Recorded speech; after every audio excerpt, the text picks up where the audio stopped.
Alrighty, we are here in the gym with Din and we are going to smash some arms and shoulders. Din, tell us about yourself. What's your history? What do you do? Ex-biomedical scientist, turned radiation therapist, turned personal trainer, and now online coach and nutritionist, helping guys get the most out of their time here in the gym and at home with their food. Fantastic. And you've competed a lot, is that right? So yeah, I've done plenty of competitive bodybuilding in the past, been competing over the last 7 years, bodybuilding for about the last 10, and trying to do it as healthy, find out how we can do it as healthy and as big as possible. Fantastic. Keen here, I want to get the best arm workout possible. I need some growth. I need a bit of a calorie surplus after training for a half marathon, which I've got coming up in a month. So I want to get the best tips after that. That's it, the best tips, the best stimulus, and how I can get the most out of workout. Din's the man. Taking Dylan through a shoulder workout, hit it from all angles, and then do the same thing with the triceps and the biceps. Fast, effective, and efficient workouts to get the most out of it. Excellent, but before we hit that, what about a front double bicep from the big fella? Oh, here we go. That's awesome.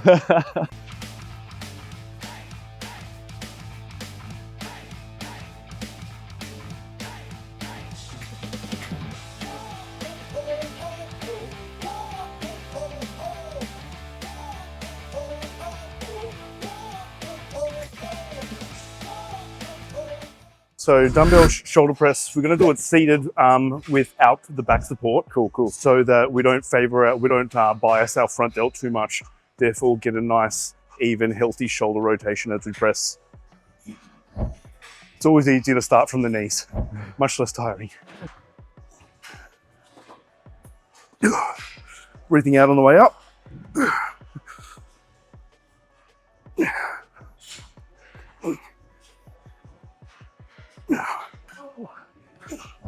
There's no need to drop the weights. Really plant those feet into the ground. They're like the tripod legs of support along with your butt. Good, lats are on to support. Really drive through that elbow. Pause at the bottom. That's it. There you go. Oh, I definitely feel the... Yeah, you're gonna love the 2-minute break. Enough time for you to be gone. I like it without the bench because that makes sense. Probably even looking at my own shoulders. Yeah, probably a bit deficient in the back. That's 90% of people. 90% of people live their life like this. Yep.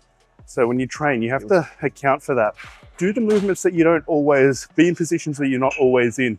Yeah. I mean, we become smarter, but we're not using the bodies the way that they were designed to. Yeah. Do the amount of physical work. So think about going through full range of motion and training yourself through that. So the 1 hour that you got a day, make the most of it. Go through the full range of motion. 100%. Yeah. So we want to start with the cable at about knee height. So we are training the insertion just as much as the origin. Seems to be a more natural shoulder movement as opposed to trying to fight up against the ground. So I'll take a step out until we got some tension, pulling back on the front delt. So this is for the front delt. And literally just reaching out in front. You could take a step over to the side and reach out laterally as well, and that's fine too.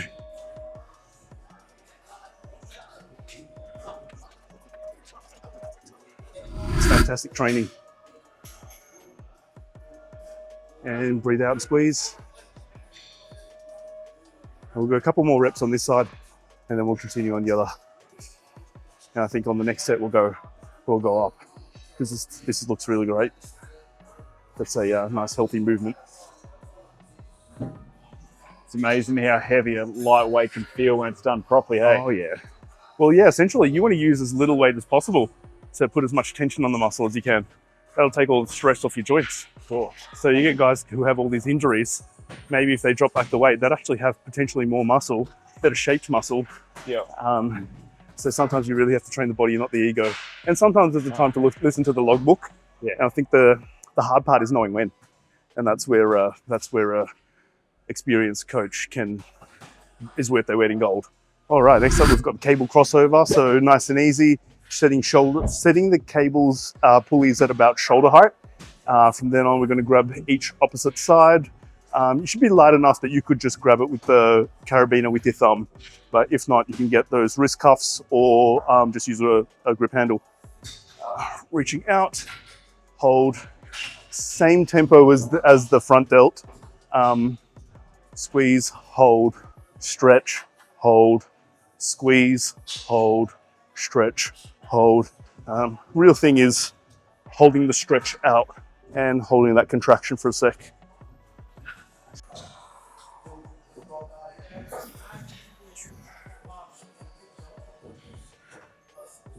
Pushing it wide, rear delts, squeeze, hold, and stretch and hold. Chest up, squeeze and hold, and stretch and hold. Cool. Oh, so much more effective already. And then do like a couple work sets. Yeah. So slowing the way down, pause, hold that breath, and similar system to like when we're doing the shoulder breath, holding that breath, and bracing as it comes down will help load your driving muscles better. I find if you don't think about the bar and just think about where the elbows move, the bar will always look after itself. So you're not going to drop it on yourself. Subconsciously, you'll take care of that when you have something else to start prioritizing. It's like when you're driving. If you focus on the lines in front of you, it's shit. When you focus on the lines further up, it's smooth. So it's like a 60, yeah. See how this feels. Oh, yeah. So I'm pushing a little bit more through my heels now. On the way down, I start loading my heels, and it supports me on the way up.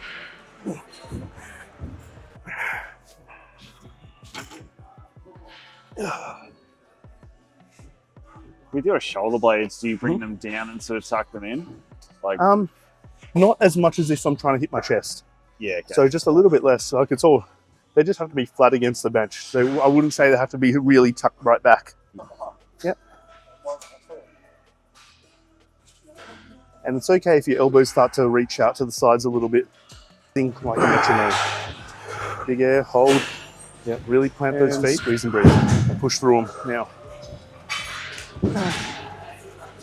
Nice. Try to tuck the elbows in a little. Yeah, there you go. That seems to be better. That was so smooth, the whole thing. I was like watching It's like watching someone on a machine. Really? That's how smooth the motion's. So nice. That makes me happy. Yeah, like poetry. I've seen some guys fill out the bar with plates to the point where they have nowhere to put the clip. And then they have to use bands to hold the weight on. But I don't know how strong the band, because if you think about it, the band under enough weight will stretch too. Yeah, it'll snap. So you want actually something rigid, or like rope or something, but wow. you get one of those big like tarp like ratchets. Yeah, that's right. These are so handy. If you struggle with grip strength, struggle with like wrist rotation while you're trying to get some sort of extension or even with bicep contractions, these seem to be really great. Right. So I'll start by pulling back, getting your shoulder blades, tucking them back and down, leaning forward, elbows tucked into your body, and you want to get as full range of motion as possible. With the full range of full stretch and full contraction. If you need to pull outwards to the sides, that's fine. That will hit a little bit more of that lateral head of your tricep. But it really comes from stability, from locking back and down, and then you can isolate the muscle you're trying to hit. If you're trying to isolate a muscle, isolate the bone that it runs along, and you'll improve your chances, increase your stability, improve your strength, build more muscle. Yeah, like that. Yeah, lock it there. Yeah, okay. And then from there, stand up straight, take a step back until your hands are fully extended. Yep. And from there, while hooking it, pull your elbows right back behind you. Okay, now pull your arms into your body, lock them there. From there, soft at the knees, tilt your hips back, lean forward, and lean forward until your elbows can, now bring your wrists up and squeeze my finger. So close this bicep angle. Now you notice you've got a massive stretch in your tris. Yeah, right. Holding those arms right against your body, just fully extend your elbows. Yeah, wow. Yeah. So keep tucking them into your body. Use your lats to pull your arms into your body to stabilize, so your triceps can just stretch and contract. Stretch and contract. So the better you can pull them back and lock them in, the less the elbow will move, and therefore the better you. Look at how those triceps are blowing right up. Squeeze your arms against your body.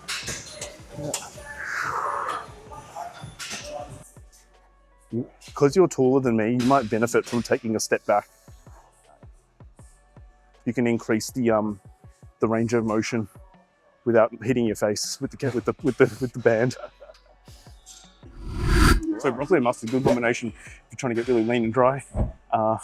Yeah, there is some science to the madness of these old school bodybuilding diets, even though people don't understand all of it. Right. Most of the bulk is pretty good for for traditional bodybuilding style diets. Just add some flavor in with certain places by just being a bit smart, and you can have really tasty meals.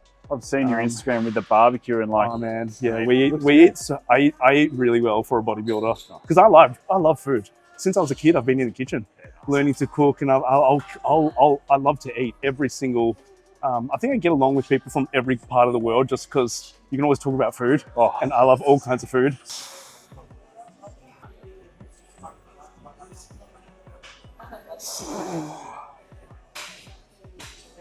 Yeah, nice, Dylan. Get full extension. Flex your triceps at the bottom. Control all the way down. All the way down. Flex your triceps slightly at the bottom.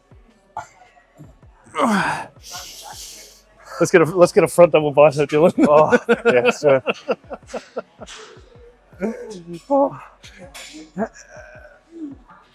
Oh yeah. All right, so Dylan and I have dusted off our biceps with the heavy preacher curls with a lot of stability and a lot of weight. Now we're going for a little less stability, less weight, but better range of motion and more mobility with the single arm cable bicep curl. So we're going to do this one with a twist, facing the machine, keeping constant tension on the bicep the whole way through. We'll take you through it. So setting up the cable pulley system at about knee height or just below. Arm fully extended, chest up nice and straight, nice and tall. Should be able to tuck the opposite hand under the active hand's elbow. And from there, just curling and contracting, straightening and rotating out. So as you notice, the bicep lengthens and shortens with rotation of the wrist. And that's where it's just due to where the bicep attaches. So it's actually the bicep contracting that's allowing that wrist rotation. So if we do that when we train, we'll develop a nice even split between our biceps, which is far more aesthetically pleasing. So here we're doing a cable curl, and as you'll notice that my wrist is rotating through, that's not allowing, because if we notice the bicep moves and lengthens and shortens like that. So if we contract the curl with a wrist rotation, we get the maximum possible contraction as you can. When we pose on stage, some guys will pose like that, but the guys who really turn it in make it look like they've got those two real separate defined biceps. So if you train like you pose, you're gonna create that split by actually training with a twist and having those both biceps lengthening at slightly different rates. And we don't need to go too heavy. This is something that you can really go lighter weight and get a lot more reps for and really burn out the muscle. We've done something really heavy before with our really stable preacher curl compounds, and we got the majority of the strength there. And here we're just looking for really good pump and really exhausting the muscle. So maybe like 12 to 15 reps, I'll recommend. How's that? Yeah, we're standing far enough that just a straight arm will keep the bicep, keep the elbow in the right position. So just holding there is fine. If you need a little bit more stability, just pull that arm up against your torso, and that'll stiffen up the humerus angle. Rotate and stretch, curl and stretch and contract. Rotate and stretch, curl and contract. Those sort of adjustments will allow people to make the most gains in that whatever year or time. Yeah. So it's my job is to try and eliminate dead time make sure that all our training blocks are as efficient as possible, plan for like their holidays. They've got a holiday coming up in X amount of time. Cool. We're going to use that time as maintenance or diet breaks. So I'm going to put 2 strength blocks before that, and then we're going to have maintenance phase, and then we're going to diet when you come back, because you're probably going to gain a couple kilos when you're on holidays or something. Or some people want to be in good shape for their holidays, so we have to work backwards. We've got to end this phase now so we can start dieting to get ready for that, because they're at that time where if they keep going, they're not going to look the best. And my job is to make them get the best quality of life. If for them looking great on a holiday or a wedding or whatever is going to be ideal, that's training for your life. So everything's got to fit in with your life, and over years you expect to build a physique. Some people get caught up on like the all and everything now, and they forget to live their life. Like, there's no point in having a great physique, winning bodybuilding trophies if you've got nobody to share it with. Like, friends in your family, all those sort of close people, prioritize them, and that's why I have like untracked meals and like teach people how to choose good food when they go out to eat. Like, it might start with them sending me the menu the week beforehand, or like a few days beforehand. What should I eat? What should I pick? And then after time, because one of my questions in my feedback is what did they have for their untracked meal, and when and whatnot. And then I can see how their weight went up because of that from their weight tracking every day. Yeah. I can see how, and then we over time, naturally, this seems to happen. They start choosing better foods, and they start not eating complete junk. You only get 1 untracked meal a week. Yeah. I think it's better value in your life, not spent on eating the most delicious things and going through all of Melbourne and eating all the foods, but eating with the people that you love. Yeah. Having a meal, like an average meal with people that you enjoy, the actual experience is better and soul fulfilling than just eating like 3 hot pizzas at home while watching Netflix. Food's such a massive part of community and social life too, right? You sort of forget as soon as you... But our lifestyle is quite restrictive in terms of like meals that we eat and like the weight times that we train. We don't often get time to hang out with people. So making that time every week to eat with people, keep connected to the people that you love. And even when you're dieting, or maybe like if someone's dieting for a show, they might not be eating out or eating off plan for like the last 8 to 10 weeks or something. But like, there's no reason why most people can't fit in one. If you eat like 35 meals a week, what's 2 meals? Yeah. If you can have 2 clean ones, or like 1 really dirty, untracked one, or if you went out to a buffet for someone's wedding or something, or you've been on a few drinks, you might just have 1, or you might have 2 clean ones where you've had like steak barbecue at a mate's house and gone out for like just a clean, I don't know, chicken or something like that. Or exactly. Fish or whatever, yeah. Din, thanks so much for the workout, brother. Awesome tips, awesome pointers. I'm going to smash out my next arms and shoulders workout like nothing else. What do you crack and post? I expect to see him growing. Oh, I hope so. I hope so. Get more like you, bro. I've got a Nexus sour grape, so I'm a sucker for grape flavour. Nexus protein he'll water. hook me up with the Nexus protein. Oh, mate, sour grape. So I've got the Opti Nutrition Pure Pro 35, the iced coffee. I'm going to crack one open. I reckon we deserved it. Oh yeah, I think so. We're doing this one. Just going to pitch it with the seal. Well, hang on. This is cool. Yeah. Cheers. Cheers, bro. Right on.